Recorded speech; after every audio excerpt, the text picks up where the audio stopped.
Oke, selamat siang teman-teman pengguna Zino. Gimana kabarnya? Sehat? Semoga selalu diberi kesehatan teman-teman ya. Jangan lupa 5 waktu. Nah ini teman-teman, saya akan review untuk IMAX nya, IMAX P6 mini Sky RC. Ini sekeluarannya ya. Oke, kalau kita beli IMAX P6 mini ya Sky RC, ini berarti yang belum pakai adaptor. Kalau yang pakai adaptor itu sudah AC DC. Ini yang DC nya. Nah, kita biasanya hanya akan mendapatkan kabel seperti ini untuk input ya, masuk di sini sebelah kiri dari IMAX. Nah, kendalanya adalah di ini untuk soket kita nanti masuk. Kalau saya ngakalinnya dari charger aslinya atau adaptor asli, ini saya solder di tengahnya, ambil yang merah dan yang hitam ya, jadi daya masuklah disolder saja, hanya ada 2 kabel di sini kok.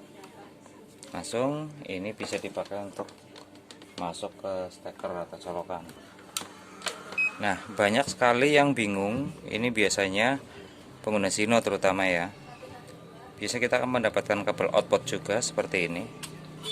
Nah, kabel output seperti ini bingung ngerangkainya. Yang pertama kita siapkan adalah ini soket ini, soket 3S ya, soket 3S seperti ini, berarti di tengah yang atas. Nah ini ngakalinya gampang sekali, dari kabel output tadi yang kita sudah dapat include. Nah seperti ini soket outputnya, soket output untuk ke balance soket, ini namanya balance soket yang sini. Yang penting kita sudah punya kabel balance soket, nanti tinggal dihubungkan ke kabel yang menuju ke baterai drone. Ini gampang, ini merah dan hitam kabelnya. Sama di balance socket, ini ada beberapa warna kabel, ini tinggal masuk ke yang merah dan yang hitam. Seperti ini. Sudah jadi satu. Otomatis kita tinggal masuk ke balance socket saja. Di output tinggal masuk ke balance socket, masuk ke 3S. Nah, di sini buat para pengguna baterai Zino, ini saya pakai baterainya Zino Pro, tapi saya pakai di Zino 1. Bisa kok. Sama saja. Untuk tipe baterainya sendiri, di sini tertulis LiPo. Ya, LiPo. Tapi untuk penggunaannya saat kita menggunakan IMAX P6, kita di sini harus masuknya LiHV. Nah, berikut akan saya berikan sedikit gambarannya, cara setting atau penggunaannya untuk kita ngecas baterai Zino menggunakan P6. Ini seperti ini teman-teman. Kita nyalakan dulu atau kita nyalakan IMAX nya. Setelah kita nyalakan IMAX nya, langsung kita colok ke baterainya ya. Nah seperti ini.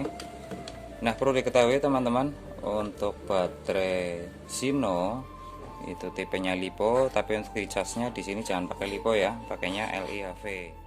Nah untuk charger bawaan Hubsan kita setting di maksimal 1,2. Setelah kita tadi enter, kita tinggal pilih kanan kirinya untuk menambah atau mengurangi ya. Nah ini maksimal di 1,2 ampere. Kita setting dari awal teman-teman ya. Pertama kita masuk, kita setting alatnya langsung ya, berarti di sistem setting. Setelah ya sistem setting kita start. Nah, di sini safety timernya saya buat ini on. Saya enter lagi. On atau off. Dalam arti safety timer adalah kita untuk waktu maksimal kita ngecas dan otomatis akan terhenti. Untuk pengaman saja. Di sini memang saya on kan. Klik kanan atau kiri off. Jika sudah di sini start oke. Kita mau yang waktunya mau berapa menit, di sini oke. Ini untuk safety timernya ya. Terus capacity cut off. Nah kapasitas untuk baterai sendiri 3100 mAh.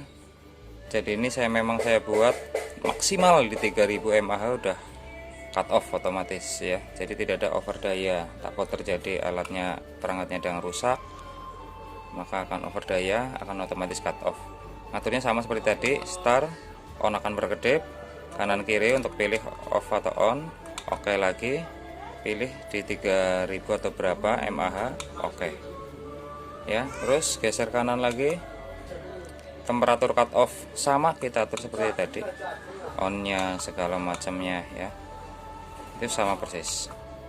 Terus temperatur unit kita mau pilih Celsius atau Fahrenheit sama. Nah ini rest time untuk istirahatnya, charger atau discharger. Saya buat untuk charger atau dischargernya di maksimal charger ke discharger itu 60 menit. Jadi 60 menit buang strom, dia akan otomatis berhenti. Nah untuk ini default saja, NIMH, NICD. Nah ini untuk pengaturan bunyinya saja. Jadi saat kita pencet tatit seperti itu. Input power low. Nah ini saya buat untuk input powernya cut off di 11,0 yang terendahnya. Ya seperti ini. Balance connection oke, on. Maksimal power set 50 watt, memang seperti itu. Load factory set enter. Ya seperti itu, ini versinya. Oke, kita kembali dari sistem setting. Baterai memori tadi kita sedang cas ke LIHV, itu untuk charger. Nah untuk mengontrol sudah seberapa persennya, kita tinggal klik kanan atau kiri di status. Nah ini tiap selnya ya, 58%. Setelah kita ngecas, biasanya kita akan membalance-nya. Jadi setelah charger penuh, kita masuk ke balance charger. Biasanya untuk balance akan saya kurangi daya masuknya supaya lebih slow. Ini start akan berkedip sampai 2,2 ampernya akan saya buat biasanya 0,8 ampere. Oke, tekan yang lama, baterai cek, oke lagi. Maka ini akan membalance setiap sel, akan menyeimbangkan seperti itu. Oke, ini untuk balance-nya. Untuk charger sudah, fast charger jarang saya gunakan, terburu-buru efeknya kurang bagus ke baterai. Nah storage, jika teman-teman akan menyimpan baterai dalam waktu yang lumayan lama, 1 minggu mungkin ya kita bepergian, jangan pernah isi baterai dalam keadaan full. Isi saja 30 atau 40%, kemudian kita storage. Ingat untuk storage kita gunakan ampere kecil di 0,5 saja. Ini sama 3S. Oke, ini akan menyimpan strom atau daya untuk menghindari baterai hamil muda atau hamil tua, jadi nggak kembung baterainya. Ini storage-nya. Terus perawatannya juga kita harus cek baterai. Kita pertama cek di baterai meter, tinggal pilih baterai meter saja, enter. Nah ini tiap selnya 385, 387, 385. Yang tengah pasti akan selalu berbeda. Mainnya di 11,57 volt, tertingginya 869 volt ya, 870, itu masih aman. Oke, yang biasanya membuat baterai rusak adalah resisten baterainya. Coba kita cek baterai resisten. Setelah kita pilih, kita start, cek baterai 84, 10, 91. Ini yang sel ketiga udah tinggi nih, udah bahaya. Ini masih aman. Upayakan jika ada salah satu selnya yang sudah lebih dari 100, istirahatkan baterainya. Saran seperti itu, karena itu yang biasanya akan terjadi kerusakan yang efeknya adalah over daya dan cut off saat drone terbang. Jadi drone terbang bukan kendala dari drone-nya, perangkat drone-nya, tetapi adalah mutlak dari baterai. Karena baterai rusak biasanya otomatis seperti itu. Ya, ini untuk baterai resistennya. Sistem setting tadi sudah kita ulas. Baterai memori ya ini jarang kita pakai sih ya. Seperti itu teman-teman, sedikit membantu. Nanti untuk saran silahkan bisa di komen, bisa di WA juga ya. Selamat siang dan salam satu langit Sino.